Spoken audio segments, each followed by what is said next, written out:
Hi everyone, this is Farhat Roheen and I am presently serving as an accounts assistant in finance department. In today's video, I am going to tell you each and everything you need to know about mock tests, like what is the importance of giving mocks, how to attempt mock test, when to attempt mock, each and everything. So let's get started. और video start करने से पहले students से एक request है कि आप please video को पूरा देखा करो, चाहे आप फास्ट फॉरवर्डिंग में देखा करो बट आप उसे कंप्लीट सुना करो कि मैंने क्या कहा है, क्योंकि कुछ ऐसे कमेंट्स मैं पढ़ती हूँ कि जो चीज़ें मैंने वीडियो में अच्छी तरह चीज़ें बताई होती हैं और वो कमेंट्स में वही क्वेश्चंस जो स्टूडेंट्स के होते हैं। इट अब स्टार्ट करते हैं। सबसे पहली चीज़ ये है कि मॉक टेस्ट की इम्पोर्टेंस क्या है। पर्सनली मैं बोलूँ कि मॉक टेस्ट की मेरी नज़र में तो बहुत ज़्यादा इंपॉर्टेंस है, क्योंकि हम क्या करते हैं, मैं आपको बताती हूँ हम क्या करते हैं। जनरली मैं अपनी बात भी करूँगी और मुझे पता है 90% जो स्टूडेंट्स हैं ऐसे ही होते हैं। हम क्या करते हैं ना कि मॉक टेस्ट देने को इग्नोर करते हैं। हम कहते हैं कि आज नहीं देंगे, कल देंगे या नेक्स्ट मंथ देंगे, एक बार ये कवर हो जाए फिर देंगे, सिलेबस कंप्लीट हो जाएगा फिर देंगे। पर हम ऐसा क्यों करते हैं कि क्योंकि हमें डर होता है किसका, लो मार्क्स आ जाएंगे हमारे, ना खुद को फेस नहीं कर सकते। फेलियर किसी को अच्छा नहीं लगता कि खुद को एक लो फेज में देखना, तो हम इसी चीज़ से बचने के लिए हम मॉक टेस्ट को नहीं देते। और फिर जब लास्ट में एग्ज़ाम पास आ जाता है फिर उस टाइम पे हम एग्ज़ाम देते तो हैं मॉक टेस्ट, लेकिन उस टाइम कोई इतना फ़ायदा उसका नहीं होता। सो इम्पॉर्टेंस मेरे लिए बहुत है। मैंने इस एग्ज़ाम से पहले भी जो है 3-4 एग्ज़ाम्स JK SSB के और दिए थे, मेरे क्लियर नहीं हुए थे क्योंकि मैंने कभी आज तक मॉक टेस्ट दिए ही नहीं। मैं लेती थी कोर्स, 1-2 एग्ज़ाम में मैंने लिए भी थे बट दिए नहीं, वही उसी डर से कि कम मार्क्स आएंगे फिर क्या होगा, एक बार सिलेबस कंप्लीट होगा फिर करूँगी, अच्छे से तैयारी होगी फिर दूँगी, बट ऐसा कभी टाइम आया ही नहीं। बट ये इस पेपर में क्या किया था मैंने, आई मेड श्योर कि मैं मॉक टेस्ट अच्छे से दूँ, क्योंकि मैं चाहती थी इस बार मतलब मेरे से कोई कमी छूटनी नहीं चाहिए कि मुझे रिग्रेट हो कि मैंने ये चीज़ छोड़ दी तभी मेरा क्लियर नहीं हुआ। सो मैंने इस एग्ज़ाम में जो है मॉक टेस्ट दिए और मेरा क्लियर हुआ। अब मॉक टेस्ट कैसे आप टॉपिक वाइज भी दे सकते हो, सेक्शनल भी और फुल टेस्ट भी। अब टॉपिक टेस्ट में क्या होता है कि जैसे अब कई स्टूडेंट्स हैं ना, अब उनका मतलब सिलेबस कंप्लीट नहीं हुआ है। जैसे आपने पढ़ लिया इकोनॉमिक्स का, पढ़ लिया आपने डिमांड एनालिसिस पढ़ लिया, या तो फिर स्टैटिस्टिक का आपने पढ़ लिया थ्योरी ऑफ एट्रीब्यूट्स। तो अब क्या करना है, आपने टॉपिक टेस्ट दे सकते हो आप, उससे आपका जो है अच्छे से और आपकी प्रिपरेशन अच्छी हो जाएगी और मतलब आप एनालाइज भी खुद को कर लोगे। फिर आते हैं सेक्शनल टेस्ट, जिसमें मान लो आपका एक सेक्शन का टेस्ट होता है, अकाउंटेंसी का होता है, जीके का होता है, इंग्लिश, साइंस, ऐसे होता है। तो उसमें क्या होता है कि ये भी काफ़ी ठीक रहते हैं, आपको पता चलता है आपका कौन सा सब्जेक्ट जो है स्ट्रॉन्ग है, कौन सा नहीं स्ट्रॉन्ग है, तो ये भी बहुत इंपॉर्टेंट है। उसके बाद आते हैं फुल लेंथ टेस्ट, जो बहुत ही ज़्यादा इंपॉर्टेंट है। ये हम तब देते हैं अगर आपकी तैयारी है। फुल लेंथ टेस्ट मैं तो कहती हूँ हमें तब देना चाहिए जब एक बार सिलेबस हमारा कंप्लीट हो जाए, क्योंकि अगर हमने एक बार सिलेबस जो है कंप्लीट नहीं किया, मतलब एक बार की मैं बात कर रही हूँ, वो बाद की बात है, सेकंड थर्ड रिवीजन वो नहीं, मैं बोल रही हूँ एक बार हमने कर लिया कंप्लीट। तो अगर हम बिना सिलेबस कंप्लीट किए देंगे ना टेस्ट, तो उसमें क्या होता है कि हमारा जो है जो सेक्शन हमने प्रिपेयर ही नहीं किया उसमें मार्क्स कम आएंगे, तो स्कोर काफ़ी गिर जाता है। तो और ऐसा नहीं है कि सिलेबस अब आप कहोगे कि हमारा 10 दिन पहले ख़त्म हुआ हम तब ये दें टेस्ट फुल लेंथ, पर कोशिश करो कि आपका जो सिलेबस है वो थोड़ा सा 40 डेज़ पहले हो जाए एग्ज़ाम से, एटलीस्ट 30-40 डेज़ जो है आपका पहले सिलेबस कंप्लीट हो जाए और पहले आप फुल मॉक टेस्ट देना स्टार्ट कर लो। आप इस टाइम पे क्या कर सकते हो, अभी जैसे आपका 50, 60, 70% सिलेबस कंप्लीट हो गया, तो आप टॉपिक टेस्ट दे दो, सेक्शनल टेस्ट दे दो, उससे भी आपको काफ़ी जो है हेल्प मिलेगी। तो फुल लेंथ के लिए मैं यही सजेस्ट करूँगी, अगर तो आपको कॉन्फिडेंस है आप दे दो इसको, लेकिन अगर आपको कॉन्फिडेंस इस टाइम पे नहीं है तो वेट करो कि आपका जल्दी से जल्दी सिलेबस कंप्लीट हो जाए, तब आप फुल लेंथ टेस्ट दे सकते हो। नेक्स्ट बहुत ही इंपॉर्टेंट चीज़ ये है कि how to attempt a mock test. हमें जो है कि मॉक टेस्ट देना कैसे है। देखो स्टूडेंट्स क्या करते हैं, जनरली मॉक टेस्ट ऐसे ही बैठेंगे, किसी उनका मूड बना, चलो अब हमने प्रिपरेशन कर ली, मॉक टेस्ट ओपन कर लेते हैं, मतलब 30-40 क्वेश्चंस तक अच्छे से एनर्जेटिकली वो फोकस्ड वे में जो है उसको टेस्ट को अटेम्प्ट करते हैं। उसके बाद वो रैंडमली कोई भी टिक कर लेते हैं या फिर छोड़ देते हैं, आधा ही क्विट कर देते हैं, आधा ही अभी उन्होंने टेस्ट दिया होता है। आपको ऐसे बिल्कुल नहीं करना है, आपको बिल्कुल सीरियस होके जो है मॉक टेस्ट को देना है। पूरे एग्ज़ाम लाइक इन्वायरमेंट में आपको ये टेस्ट देना है। मैं क्या करती थी कि जब भी मैं मॉक टेस्ट देने लगती थी, मैं अपनी मदर को बोल देती थी कि मैं मॉक टेस्ट देने जा रही हूँ, 2 घंटे के बाद ही मैं मिलूँगी, जब तक मैं बाहर नहीं आई तो मुझे बुलाना मत बाहर।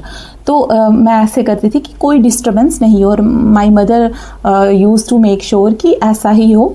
तो काफ़ी ज़्यादा हेल्प जो है फैमिली की भी रहती है, फैमिली का काफ़ी सपोर्ट रहता है। क्या करना है आपको, जो मॉक टेस्ट जब देना है आपको बिल्कुल टेबल चेयर पे बैठना है। ये नहीं कि टाइम को आपने ख्याल में रखना है, टाइम मैनेजमेंट आपकी सही रहनी चाहिए, क्योंकि कई बार क्या होता है स्टूडेंट सॉल्व करते रहते हैं एक ही क्वेश्चन को और फिर टाइम निकल जाता है। वैसे आपको बिल्कुल नहीं करना है।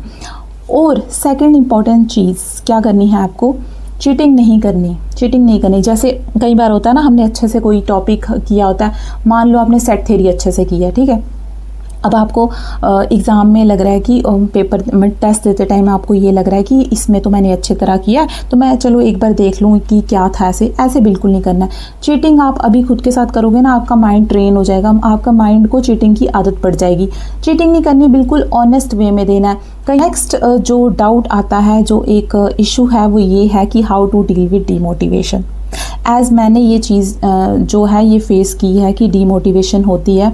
जब मैं आपको बताऊं, स्टार्टिंग में क्या है कि आपका लो स्कोर भी आएगा। लो स्कोर यानी कि 40s में 40, 49, 50 तक टच करेंगे, मार्क्स आपके 55 भी आएंगे। तो हमें क्या लगता है कि मतलब हम काफ़ी डीमोटिवेट हो जाते हैं कि ये क्या हो गया, इतने अच्छे से पढ़ रहे हैं, फिर हम ना टेस्ट देंगे ही नहीं। ऐसे नहीं करना है आपने। स्टार्टिंग में ऐसा होता है कि लो स्कोर आता ही है। मेरे भी जो है पहले जो मॉक टेस्ट मैं पहले 2-3 दिए थे ना, बहुत कम स्कोर आ रहा था। मुझे लग रहा था मैंने सिलेबस भी अच्छे से कर लिया, अभी ये हाल है। एग्ज़ाम को रह गए थे उस टाइम आई थिंक 25 डेज़ और 25 डेज़ 30 डेज़ इतने रह गए थे। मुझे लग रहा था अभी मेरा ये हाल है तो मैं एग्ज़ाम में कैसे कर पाऊँगी, कैसे मैं 90s में ला पाऊँगी मार्क्स। तो बहुत ज़्यादा डीमोटिवेशन आ रही थी। आपने डीमोटिवेट नहीं होना है। ऐसा होता है, पहले 2-3 बार में आपका ऐसा होगा, आपके जो स्कोर है कम होगा। मैं आपको बताती हूँ 50s में आएगा, लेकिन फिर ग्रेजुअली क्या है स्कोर आपका, जब आप फिर से टेस्ट दोगे, टाइम मैनेजमेंट अच्छे से करोगे, फोकस्ड वे में टेस्ट दोगे, रिवाइज करोगे, तो जो है आपका स्कोर जो है वो डेफिनेटली इम्प्रूव होता जाएगा। नेक्स्ट चीज़ है, हमें डीमोटिवेशन कहाँ से भी आती है, हम क्या करते हैं, कंपेयर करते हैं टॉपर्स के साथ और फ्रेंड्स के साथ। अब टॉपर्स कौन से, जो मॉक टेस्ट में होते हैं ना, रैंक 1 आया होता है, रैंक 2 आया होता है, आप देखते हो कि रैंक 1 के मार्क्स जा रहे हैं 95, रैंक 2 के कुछ 89। होता है कि कुछ ऐसे स्टूडेंट्स होते हैं इसमें जो मॉक टेस्ट अटेम्प्ट करते हैं ना, वो क्या करते हैं, कहीं से देख के, फॉर्मूलाज देख के, गूगल सर्च करके भी टेस्ट अटेम्प्ट करते हैं।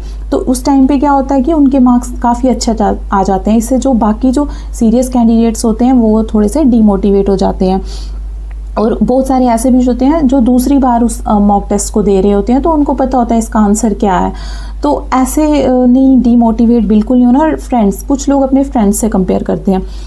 ऐसा होता है कि मान लो आपने भी सेम टेस्ट दिया, आपके फ्रेंड ने भी सेम टेस्ट दिया, आपके आ रहे हैं उसमें 65, आपके फ्रेंड के आ रहे हैं 75, तो आपको यहाँ से हो जाता है कि अब क्या होगा, उसके तो इतने मार्क्स आ रहे हैं, मेरे नहीं आ रहे। मतलब ऐसा नहीं होता, कोई टाइम होता है, किसी के लिए अच्छा होता है, किसी के लिए बुरा होता है। इन शॉर्ट मैं ये कहूँगी, किसी के साथ आपने कंपेयर नहीं करना है। Compare your today with yesterday and try to improve every day. इस बात को याद रखना, अगर आगे बढ़ना है लाइफ में, किसी के साथ कंपेयर नहीं करना। अब नेक्स्ट क्वेश्चन ये है कि which coaching mock test to take, हमें मतलब कहाँ से किसके मॉक टेस्ट हम लें।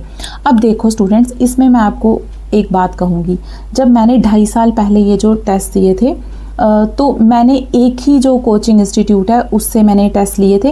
लेकिन आज का सिनेरियो मुझे नहीं पता है कि आज क्या, क्योंकि टाइम जो है हो गया है, 2-2.5 साल हो गए हैं। मे बी अभी जो मार्केट में अच्छे जो हैं कोचिंग इंस्टीट्यूट्स आ गए हैं, या जो भी, इस चीज़ को ना मैं आप पर छोड़ूंगी। आप खुद इस चीज़ को एनालाइज करो कि आपको जहाँ से सूटेबल लग रहा है वहाँ से करो। चाहो तो किसी 2 कोचिंग के आप ले लेना। मेरे पास टाइम कम था, इसलिए मैंने एक ही जो कोचिंग इंस्टीट्यूट के लिए थे, उसके मैंने सेक्शनल, टॉपिक वाइज और जो भी फुल लेंथ उसी से किए थे। लेकिन मैं आपको कहूँगी कि अब जो है कंपटीशन बढ़ गया, तो आप किसी 2 कोचिंग इंस्टीट्यूट के टेस्ट ले। आपको बताती हूँ मेरा मॉक टेस्ट का एक्सपीरियंस क्या था। स्टार्टिंग में मैंने आपको बताया कि मेरे 40s में मार्क्स आ रहे थे जब मैंने 2-3 टेस्ट दिए। फिर 3rd 4th टेस्ट में मेरा था जो 50s में आने लगे थे, 50, 56। लेकिन फिर ऐसे था कि ऐसा टाइम आया, वो स्टक, मतलब 60, 70 तो मेरा क्रॉस ही नहीं कर रहा था, 68, 69 ऐसे ही आ रहे थे 3-4 मॉक में मेरे। तो फिर मैं बड़ी डीमोटिवेट हो गई थी उस टाइम पे कि अब क्या करूँ, लेकिन फिर भी मैंने खुद पे भरोसा रखा, ज़्यादा से ज़्यादा रिवाइज़ की चीज़ें। तो जब पेपर से I think it was a week before, तो क्या हुआ कि मेरा एक टेस्ट था, उसमें मेरे क्या आए 83 84 इतने मार्क्स आ गए। तो मैं उस दिन बहुत खुश हुई, क्योंकि मुझे लगा कि अगर यहाँ मेरे इतने आ रहे हैं ना, तो मुझे पता था कि मेरे जो एग्ज़ाम में है 90 प्लस आ ही जाएंगे, क्योंकि 10 मार्क्स मेरे आगे जाएंगे ही जाएंगे। तो ऐसा ही हुआ। डिमोटिवेट बिल्कुल नहीं होना है, मैं यहाँ पे लाइव एग्जांपल हूँ ना, मैं आपको बता रही हूँ कि स्कोर आपका इम्प्रूव करेगा। जब आप 8 9 10 टेस्ट में पहुँचोगे ना, डेफिनेटली आपका बहुत ही डबल हो जाएगा स्कोर। तो ऐसा ही होता है। और हाँ, मॉक टेस्ट देने के बाद आपने बहुत इंपॉर्टेंट चीज़ क्या करनी है, खुद को एनालाइज करना है। लाइक जब मान लो आपने आज टेस्ट दिया, ठीक है, आज ऐसे आपने देख लिया सुपरफिशली कि ठीक है कौन कौन सा ठीक हुआ, हमारे क्वेश्चन कौन कौन से गलत हुए, बट जो एनालिसिस है ना, अच्छे से कॉपी पेन लेके जो बैठना है आपने, वो नेक्स्ट डे बैठना है। अगर आपको मॉक टेस्ट देते 2 आवर्स लगेंगे, तो एनालाइज करते भी आपको 1 आवर लगना ही चाहिए, 2 आवर्स भी लग सकते हैं। क्योंकि बहुत इंपॉर्टेंट चीज़ ये है कि अपनी गलतियों से सीखना, वो चीज़ आपको ज़्यादा हेल्प करती है। मतलब अगर आप नई नई चीज़ें करोगे लेकिन खुद को देख ही नहीं रहे हो, मतलब आगे दौड़ पीछे छोड़ नहीं करना है आपने, पहले देखना है कि हमारी कहाँ पर गलती हो रही है। और उन चीज़ों को, जो भी आपने नया कोई फैक्ट पढ़ लिया, नया फॉर्मूला, अब हर चीज़ तो नहीं लिखनी है, बट आपको लगता है कि ये चीज़ इंपॉर्टेंट है, वो आपने कॉपी पे अपनी नोट डाउन कर लेनी है। जैसे मैंने आपको अपनी दिखाया था ना मैथ्स की वीडियो में, आई गेस हाँ किसी में दिखाया था कि मैंने कैसे लिखा था, वो मैंने मॉक टेस्ट से ही, जो एनालिसिस होता है ना, वहाँ से एक्सप्लेनेशन से ही वो चीज़ें लिख ली हुई थी। तो एनालाइज आपने ज़रूर करना है, फिर उन्हीं जब नेक्स्ट टेस्ट दोगे तो वो जो एक्सप्लेनेशन होगी उसको पढ़ना है, कि आपकी एटलीस्ट वो गलती जो है दोबारा रिपीट ना हो। ये मॉक टेस्ट का एक्सपीरियंस। अब मुझे नहीं लगता आपको कोई डाउट रहा होगा कि मॉक टेस्ट कब देने हैं या कैसे देने हैं, या डीमोटिवेट हो रहे हैं हम, हमारा स्कोर लो आ रहा है। अगर फिर भी आपको कोई डाउट होगा ना मॉक टेस्ट से रिलेटेड, तो आप मुझे पूछना, मैं आपको कमेंट सेक्शन में रिप्लाई दे दूँगी।